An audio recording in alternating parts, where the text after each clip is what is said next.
How are you all today? Are you all good? It's lovely to see you. Let me just get connected here so that I know what I'm doing. I wanted this morning to tell you two stories. Two incidents in the early years of Hazel and I pastoring that really shaped me and affected me quite deeply. And generally the events in your life, I've come to realize, the events in your life that have an impact on your soul are the ones you remember very clearly. And I remember these stories so vividly. So I'm going to tell you, that they're both in the same kind of category, but they're different. So I'll tell you the first one. We had spent some time as a associate pastor, a junior pastor in our home church, and then we were asked to go and pastor a church on our own on the eastern border with Mozambique. So we went there. And in the early stages, just so many things went wrong. You know, it was just like we thought we were doing right, and then everything began to go wrong. And one of those incidents was our fridge freezer. So it suddenly stopped working. So we had no choice but to contact an engineer who worked with that, and we got them to come out and have a look. He was a local guy, he ran a business from his home, and he said, I don't know if it's the motor or the pump, the thing at the bottom that makes the thing work.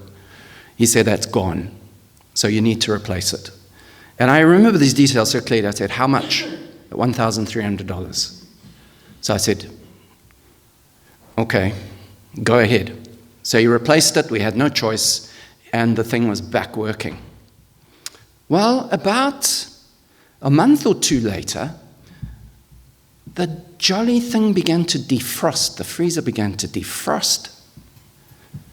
So by now we had met another guy and his wife just sovereignly, and he did the same kind of work.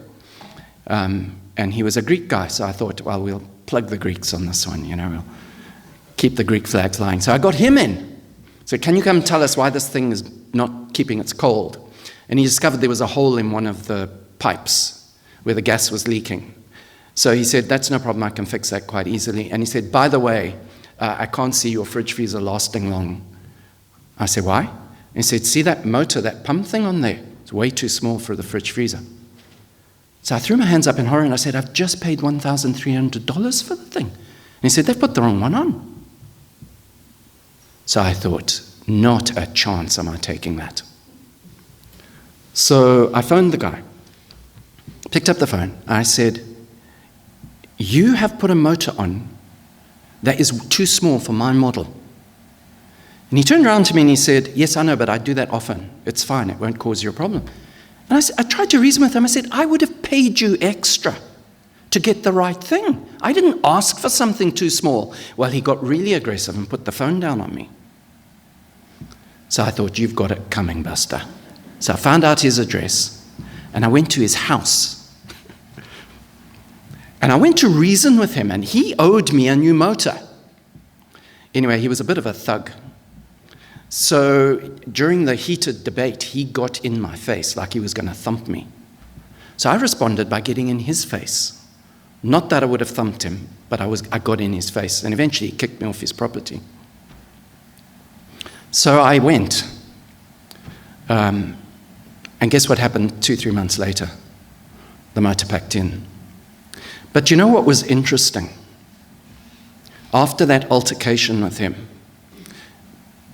when I went home and began to pray, I began to feel this terrible guilt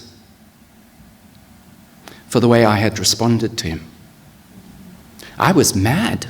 I defended myself in prayer constantly. God, it's not my fault. It's him. Look what he did. And I constantly pointed the finger at him, but I could not escape my guilt. And eventually I had to accept that God was holding me accountable for my response to him as much as he was holding him accountable for his dirty workmanship. That was a bitter pill to swallow.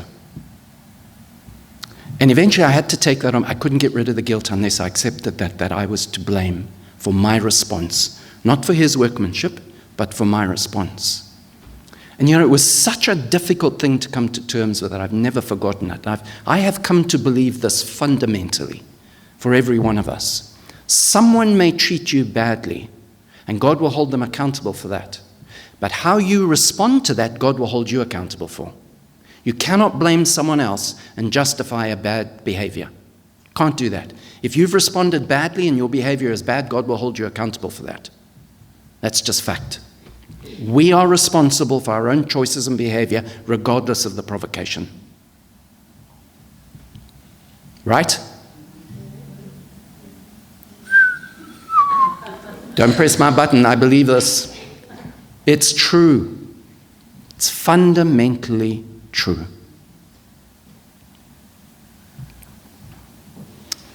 So my learning curve coming out of that was two things, okay? Number one, I'm going to try and be a lot more savvy when it comes to anything that I have to pay money for. And secondly, I've got to be careful of my response. The second incident was our car. We had a church car. So Hazel and I were driving out of town, and it's Africa, right? So between towns, you're talking about hours of nothing. No AA, nothing. You have to keep your car in good condition. And we lived in a valley, and to get to it, you had to go over a pass and then down a pass. So we'd gone over the pass to get out of town, down the other side. And as we were coming down the pass, we heard this bang in the engine. So, whoops, turn around, straight back. So we drove straight back to town. Went to the garage, booked it in, and they fixed it. It was quite cheap, a few $100s. I think it was a fan belt had gone. So they replaced the fan belt. But we noticed every time after that, whenever we turned a corner, there was this dreadful squeal coming from the engine. Squeal, turn right, squeal, turn left. So I took it back to that garage. So generally, it was a Peugeot, so we didn't go to the dealers because they were massively expensive. We went to private mechanics. Took it back to the garage and said, look, there's this dreadful squeal. Can you find out what it is? Well, they came back to us and said, your steering column kit has gone. You need a new one. So I said, and how much is that? $10,000. For a new steering column? You've got to be kidding me. Well, I was just aghast with this. But I had met the manager of the dealer in the town. So I thought, I'm going to go and ask his advice. So I phoned him and I said, could you please double check this for me? So we booked the car in, he put it in, and when I went at the end of the day to go and speak to him, he said, I fixed your car for you.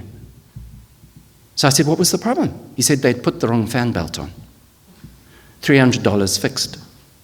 $10,000 versus $300. You've probably all had exactly the same scenarios in your life. But you know what? You realize that you just have to smarten up and you have to be savvy. So for now, for me, I only ever go to a mechanic that I can talk to. And he has to explain things to me logically in a rational fashion before I consent to what he's going to do, And we can't take the approach, I'll never trust a mechanic again, I'll never get my car serviced. I mean, it's just shooting yourself in the foot. We can't take these radical reactions just because we get let down. But the problem is, once you've been let down, you become a lot more thoughtful about the choices and decisions you make. And clearly not everything is always as it seems. How many of you have been scammed, or at least someone tried to scam you? Yeah, it just happens. Just across the whole of society, it just seems like we have this blight where people are trying to, take advantage. We have, tragically, doctors who misdiagnose some people, not intentionally.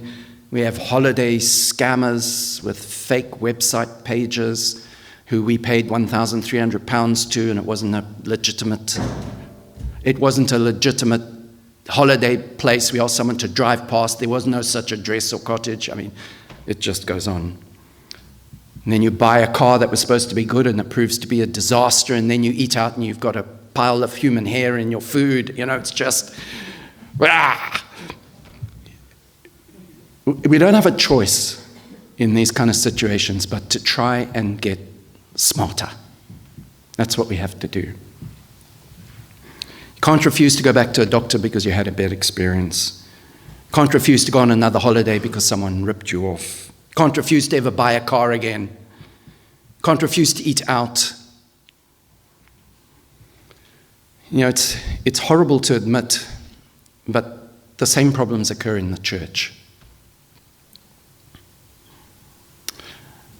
Hazel and I have been watching a video not to be able to join in the accusations or the criticism, but from a learning point of view. We've been watching a series of videos. The first one was nearly 6 hours, put together by a guy I highly respect because he's a truth teller. And it was put together to address a church leader in America who called himself a prophet. Hugely popular, and it's come out that everything he was doing was an absolute scam. Turns out that going to a conference, he would get a list of all the attendees. He would look them up on Facebook, find out all their information, and then in the conference would pretend to have knowledge from God about somebody who, by this name, who lives on this address, who has these many children, and the people were just enamored by the accuracy of this guy. It was all just him looking for information, completely fraud. And so we as the church, we are faced with the same predicament that we were faced with our car and our freezer. That we can't throw the church out. We can't walk away from what we know is true just because someone is doing wrong. We have to become smarter. We have to figure out, how did these things happen? What were the faults and failings in the system that gave that person such a platform? And we have to learn from that. So that's the journey we've been on. And I'm hoping, we just don't have time at the moment, I'm hoping that we can get together, whoever's interested, and we can begin to not take pot shots at people, but to learn and to figure out where are the root problems in all this, and try and find out how we can not go down those roads ourselves. So if you're interested, keep your ear open. I'm hoping we can get together and talk about that. And of course, Jesus himself, Matthew 7:15 said, "Beware of false prophets. They come to you in sheep's clothing, but inwardly they are ravenous wolves." True? It's true. In my early years as a Christian, I had only been a 6-month-old Christian the first time I encountered someone that made me recoil and think, seriously? 6 months, and within the first year, we'd been approached by people we knew in the town who belonged to one kind of church, and they were saying we were all going to hell, they were the only true church, and just all these dramas. And folks, it's gutting to have to admit, but you're likely to face those things too. It's just inescapable. And Jesus warned us about these kind of scenarios, and we have to get smarter. So it's what I want to get into to talk about today. I tell you what I've called my message, okay? I've called it The Surprising Truth Behind Deceivers in the Church. And I say that for good reason. Do you know, folks, I don't often do series in a church. I prefer to be inspirational for each week, but I've been speaking from Deuteronomy recently, and my inspiration from Deuteronomy is continuing. I am finding that book gripping. And so I'm going to be sticking with it for a while, and we're going to go through that. And I'll tell you why. I discovered in my research recently, I discovered something fascinating. Do you know when Jesus was being tempted in the desert for 40 days before he began his public ministry. The devil came to him with 3 powerful temptations. And each time he quoted a verse from the Bible to combat him. Guess where they came from? Every one of them. Deuteronomy. So when you read about what scholars and theologians are talking about this book, they are saying Deuteronomy is an encompassed address which lays the foundation for all Christian living, found in the book of Deuteronomy. So when you look at it from that point of view, you find it tackles everything in our lives. It's just rich. So I'm jumping in on another aspect of Deuteronomy today. And we're going to proceed through it slowly and try and talk about it and talk about its application to our lives. And it's in this context of false people in their faith experience, and we relate it to ours. Deuteronomy chapter 13. We're going to start off with just the first 2 verses. Have a read of these. So Moses, this is a dying man. He has shepherded and pastored this group of people for 40 years, and he's not going with them on the rest of their journey. He's going to die. So he's pouring out his heart to these people, shepherding them. This is his last counsel. And everything within it is filled with passion and love and hopefulness for the people that they'll do what's right and prosper and succeed. And he says this: if a prophet or one who foretells by dreams appears among you and announces to you a sign or wonder, and if the sign or wonder spoken of takes place, and then the prophet says, let us follow other gods, gods you've not known, and let us worship them. So that's the context.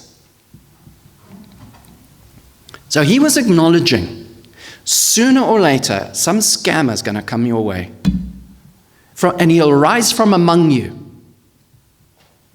And this was always why it was such a danger. It would be people that emerged from within them, would rise up. So it wouldn't be an external threat. It's from within. And it's a prophet. He's using terminology and clothing that those people would have recognized. It'll be someone appearing as a Christian with all the expressions of Christianity, but they're false. And particularly, it can occur in one of 2 ways. It can occur as either a false teacher, someone who teaches wrong things, or a false prophet. The false prophet is the tricky one because they claim to have insight from God, just like this fellow I spoke to you about earlier. They claim to have insight from God. So when someone comes to you and says, hey, Norma, you know what God's told me about you? I know what you're supposed to do. God's told me. How do you combat that? A teacher who's false, you can combat because you can go to the Bible and read it and say, nope, you're misquoting that, Buster, you're wrong. But what happens when someone says, oh, God has spoken to me? That is tricky. So this was the scenario, these people claiming inspiration and access to God's special knowledge from God.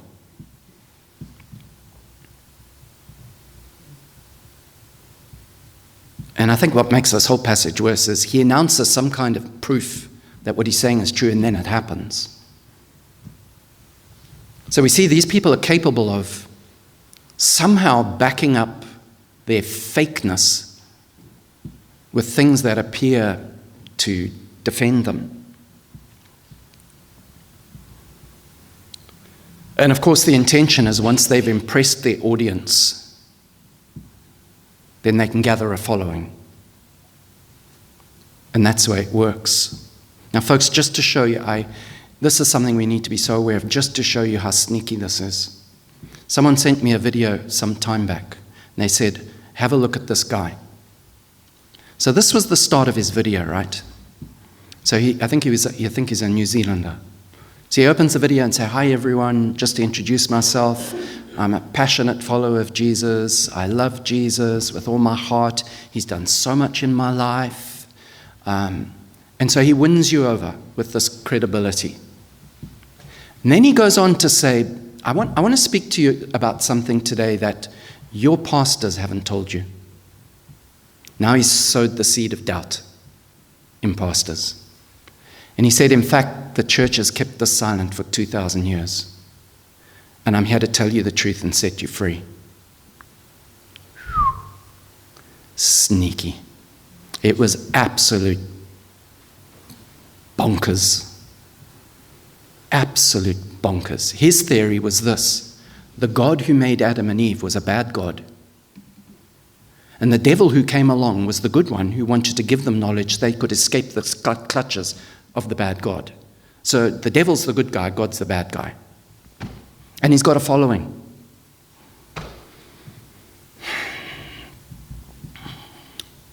It's dreadful. It's terrible. So folks, let's just apply this, okay? So this is a danger in every church age, that there will be those that appear in sheep's clothing but are false. And it doesn't come in obvious forms. It doesn't come as outright rebellion against God or against the church. It doesn't sound like something that's evil. It can come wrapped in spiritual language. It can come through someone who appears persuasive. It can even come with some kind of supernatural sign, which is disturbing. But Moses warned us about it. Jesus warned us about it, and it exists. Have a look at this verse. I mean, it's just tragic that these things have to even be written in the Bible. 2 Peter 2, verse 1 to 2. This is Peter writing, and he said, "There were also false prophets among the people, as in the past, just as there will be false teachers among you. They will secretly introduce destructive heresies." How secret? Well, they will do it in a way that it doesn't appear to be evil. "Even denying the sovereign Lord who bought them, bringing swift destruction on themselves." Look at verse 2. Absolutely heartbreaking. "Many will follow their depraved conduct and will bring the way of truth into disrepute." So once this thing hits the public media, the church gets a battering because of the bad press we get from the fake people. Now, folks, I just want to throw something out here, okay? As a church and as leadership, there are two things we have to do. Is number one, we have to encourage you to be independent thinkers, not blind followers. You be an independent thinker. The other thing we have to point you always back to is the authority of the Bible. You need to understand that book. And if you've come on any of our courses, you'll know that all our courses are designed with the same format.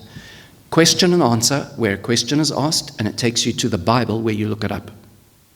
That is intentionally done, because that was done for me, to train us to go to the Bible to look for the answer.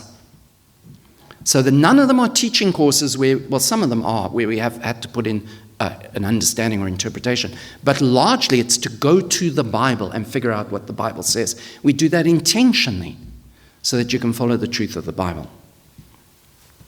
So we have to do those things intentionally, okay, because of the threat that is out there. And what's interesting here, folks, is that he spoke about, in Deuteronomy, he spoke about them having dreams and all these kind of things. We've got to be very careful. Everything that is faked, there is also authentic evidence for. So if someone says, "I had a dream," and it proved fake, we can't write out the dreams that people have that were true. And in the Old Testament, there were loads of occasions when non-believers were given dreams from God. They were true. Prophecy. Our lives have been shaped by very accurate prophecy, and we need to talk about how you judge that. That was true. But there's a bunch of junk out there in the name of prophecy too. There are people who call themselves prophets in Scotland I wouldn't touch with a barge pole. But they're genuine ones. Muslims have dreams from God. Okay, so we can't pendulum swing and react. Remember, we are responsible for how we respond to these things. Talk a bit more about that response at the end. So we can't throw away faith, we can't throw away church, we can't throw away any of these things because the fake exists. We've just got to become smarter. The second part in that passage becomes extremely interesting. So we're going to go on to verse 3 and 4 of Deuteronomy 13. This is what it says. So he gives an instruction, and in fact there is another instruction later on. Verse 3, you must not listen to the words of that prophet or dreamer. In other words, he's got their attention, but now he's suggesting an alternative to God. He says, do not listen. And then he makes the statement, the Lord your God is testing you to find out whether you love him with all your heart and with all your soul. Wow, isn't that interesting? It's actually a test. It's actually a test. It's allowed. It's the Lord your God you must follow, and him you must revere, keep his commands and obey him and serve him and hold fast to him. So really what he was saying was, and this is where, folks, always, whenever we talk about truth, remember truth always has two sides to a coin. One truth facing that way and one truth facing that way, and they work together. And here is an occasion where he's giving them clear instructions. You're going to have these scammers come your way. Don't follow them. That's the one side of the coin. The other side of the coin is going to be a test for you. Now, they could respond rightly to it by thinking, by discerning, and saying, this guy's a scammer, let's get smarter so we can pick them up earlier next time. You can do that. Or you can fall for it. And then it's a test. Did you really love God? Did you really love him? No, you didn't. Because you ditched him like that. So folks, there's a few questions we've got to ask to really get to grips with what we've just read there, okay? The first one is this. Why is love for God so critical? So imagine I was God and you were that community.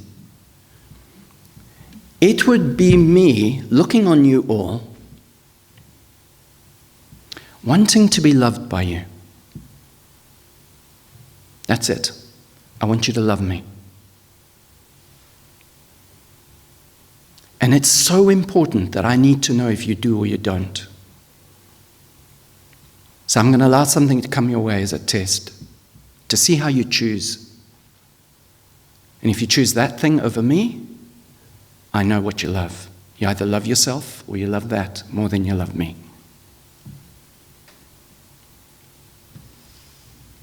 You see, we've got to have a reason for why. Why is it that central issue that he's so concerned about? Do we love him? And folks, just by even saying that, do you know what it tells us? That there's a difference between believing in God and loving him. How do you move from, I believe in God? How do you move from there to, I love God. I'm going to be faithful to him. I'm going to be loyal to him. I'm going to be devoted to him. How do you move from I believe to I love him? Clearly, that's the journey we've all got to be taking. And do you know what is so, I think this is absolutely rock bottom foundation for you and I, folks. That in the Old Testament, everything God did was through a covenant relationship. He would get hold of an ordinary bunch of people like you, and he would say, listen, I'll be your God. Here's what I'll be to you. I will deliver you. I will prosper you. I will keep you well. I will do all these things for you.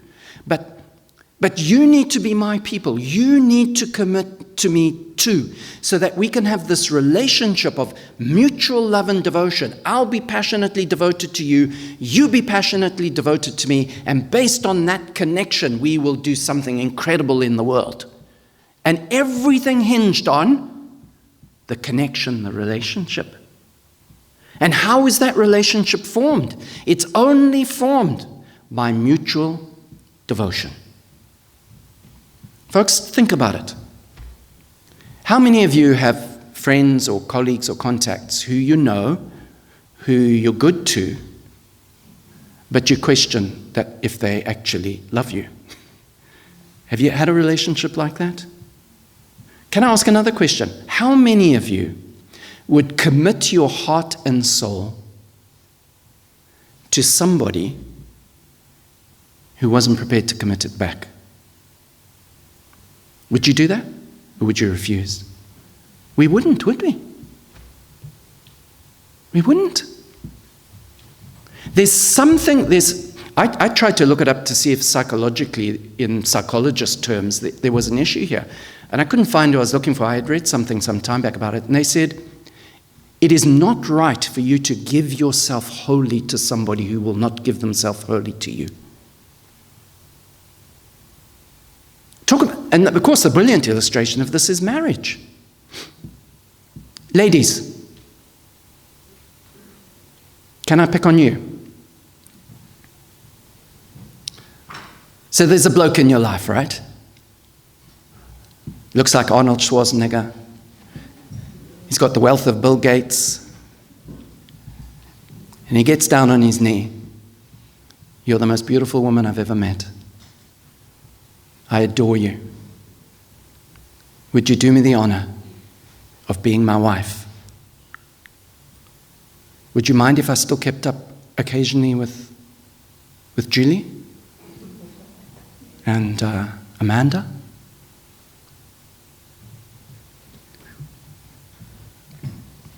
If you had a brick available, how many of you ladies would use the brick? You'd use the brick. You see, that's true. If marriage is the example, it's true. You do not commit to somebody who's not going to commit to you. You can be good to them, you can be kind to them, but in your heart, you know there's no relationship, there's no connection because they don't reciprocate. And you know what's incredible, folks? It's upon that God says everything is built. Even in the New Testament, the guy came to Jesus, hey, what's the greatest commandment? Love God with all your heart. Everything God does is out of relationship. And that relationship is only good if it's mutual. He loves me, I love him back. Same in the church. God does everything through relationship. And that's mutual devotion. When we're committed to one another and devoted to one another, that's where God can do his work.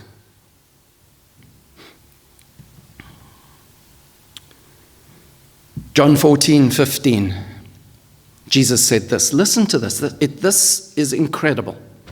John 14:15. He says, if you love me, keep my commands. Because he knew. If the love's not there, they won't follow through. And folks, generally it's the same test for everything in our Christian lives. If the love is not there, the action will eventually fail because the love's not there. Whether it be love for God or love for one another, if it's not there, eventually it falls apart. And Jesus knew that. So this whole test thing that Deuteronomy came up with, it wasn't because God didn't know their heart. It's because he wanted evidence established of their loyalty or their devotion or their dependability. There needed to be evidence for God that he could commit safely because they would commit back. You know, folks, when you read the Bible, you begin to see that's why the Bible scholars were so bent on two things. Sorry, not bent in a bad word. Intent on two things. Number one, to love God. And number two, to be devoted to one another. Because they knew it's that connection that God does everything through. It's crucial to everything. Can't be one-sided. It's got to be mutual. It's got to be action between two people. So in your own life, how do you know who you can trust? Those who remain faithful under pressure, those who remain loyal, through time, proven. That's who we learn to trust.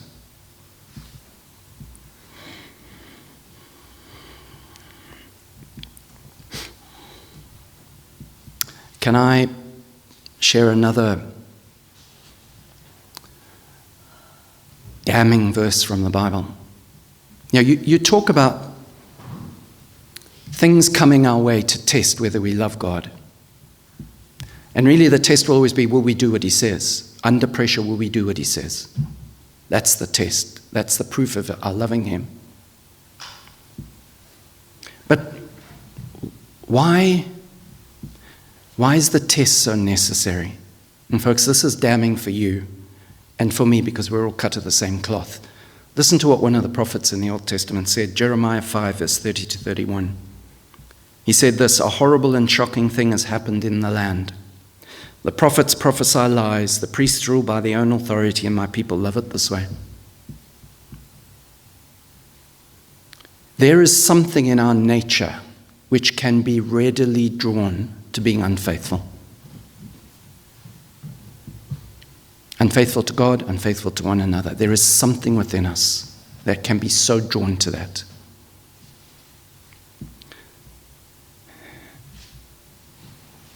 And I think if we're to get smarter with these fakes that are out there, we have to first begin that journey by looking in and saying, do I love God? Under pressure, do I do what he says? Am I faithful, loyal, devoted? And we have to begin that self-evaluation for ourselves. One side of the coin, and the other side of the coin is how do we be smarter that we don't get taken advantage of by these scammers.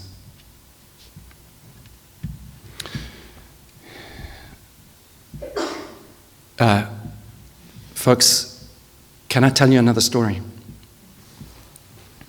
A couple of months back, one of the lads in the church sent me a video. Have I told you the story about the pastor with the money? No, I'll tell you the story. Yeah, he sent me a video, and all he said was, I don't believe this. So I watched the video, and the video is this. There's a preacher dressed in, dripping in gold and white suits and stuff, sitting on the stage. And a very smart-looking woman comes to the front, picks up the microphone, and says, my name is such and such and such, and I am today donating to the church $1,200, and I'm claiming the blessing of God for the money that I'm giving. Now, number one, red flag. We're supposed to do our giving in secret. No one's supposed to know. Red flag. He then grabbed the microphone, and to this woman, publicly to the entire church, it was a massive church, he said to her, that's not what I told you. I told you 2,000. She apologized profusely and said she's working on the other 800. And the church is full. Full.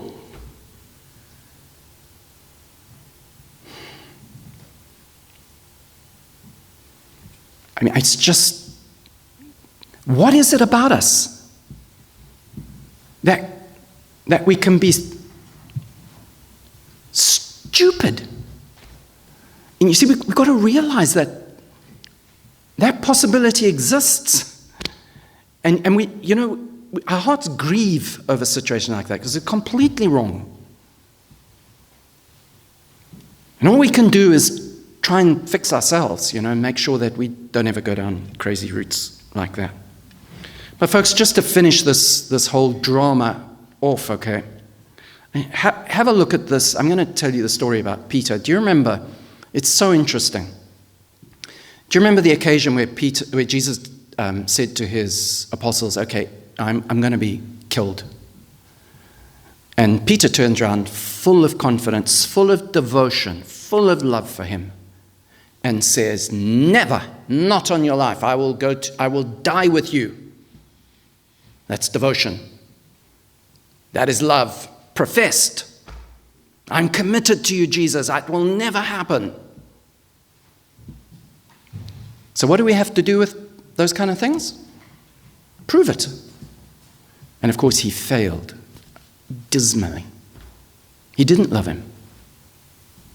Because come to the test, he prioritized himself first, not Jesus. And I suppose that's a test for all of us. We prioritize ourselves before God and other people.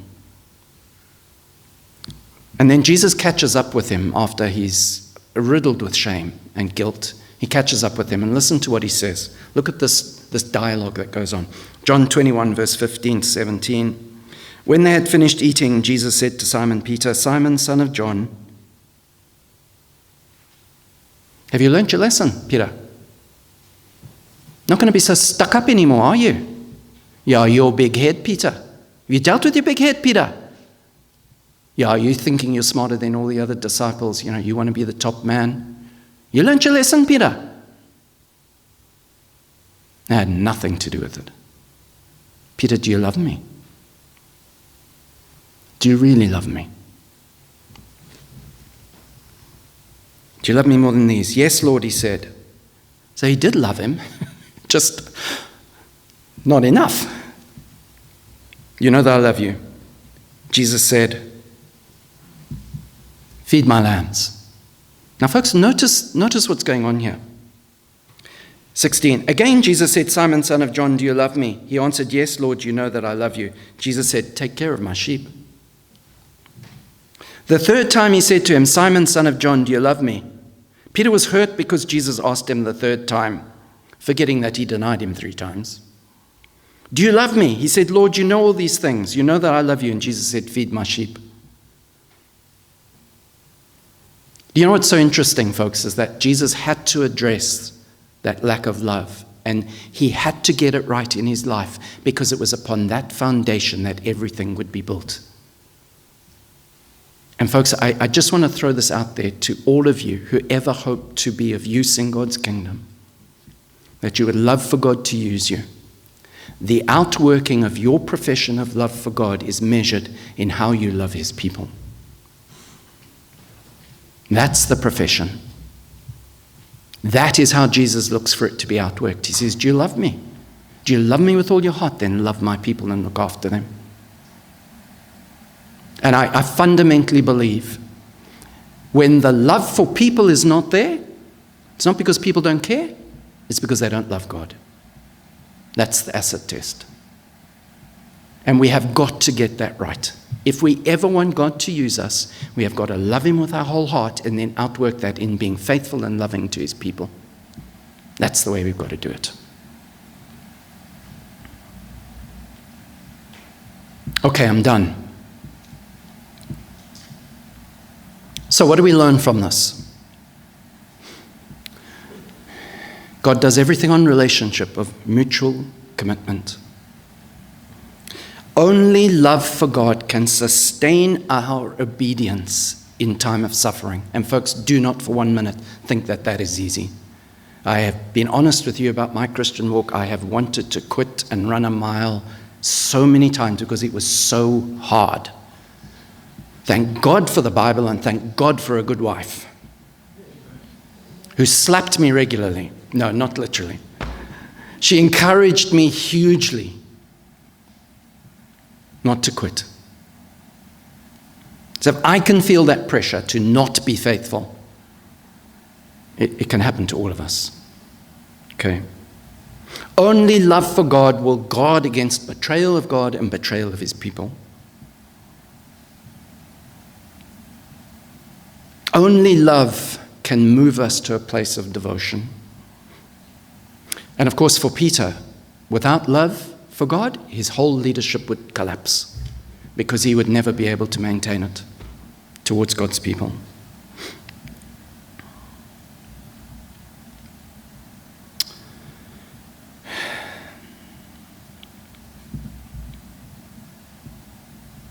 Folks, I just want to talk briefly about our response in difficult moments when we are disappointed and hurt.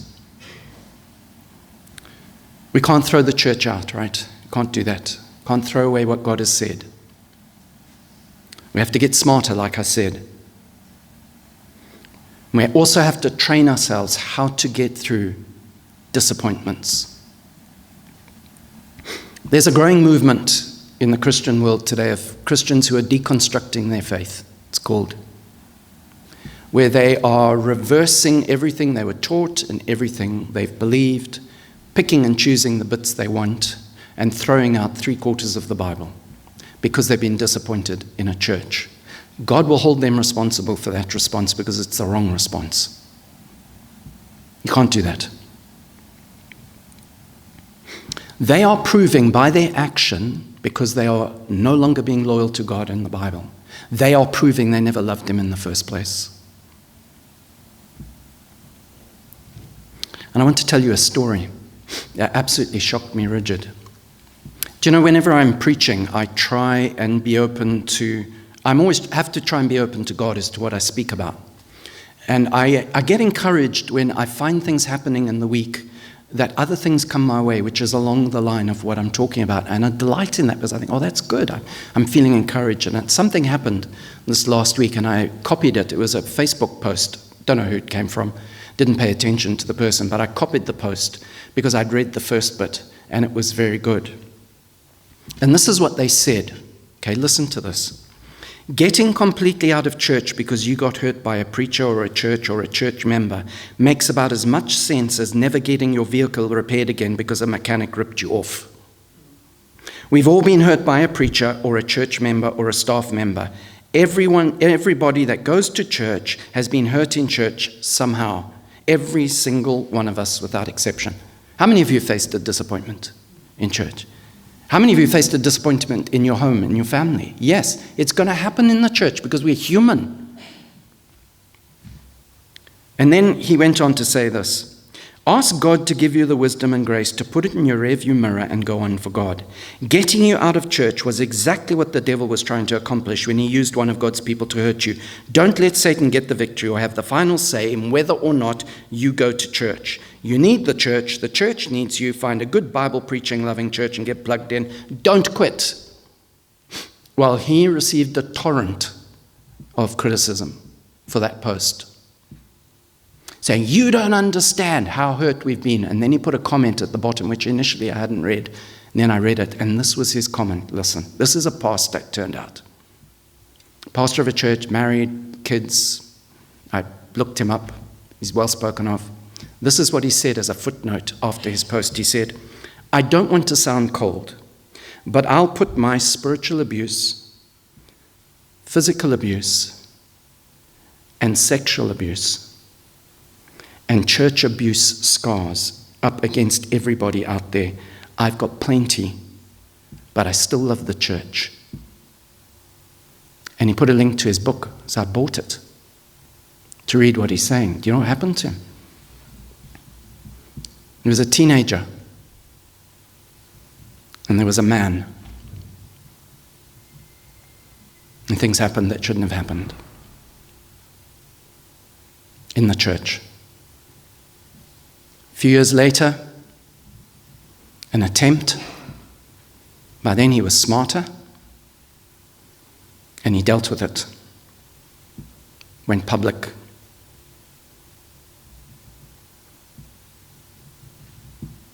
He's in the church, and he loves the church still. Amen? We are responsible for our response.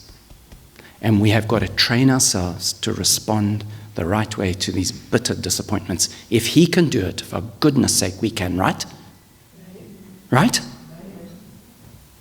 And I know some of you here today have similar stories, and you've done it yourselves, and you're heroes.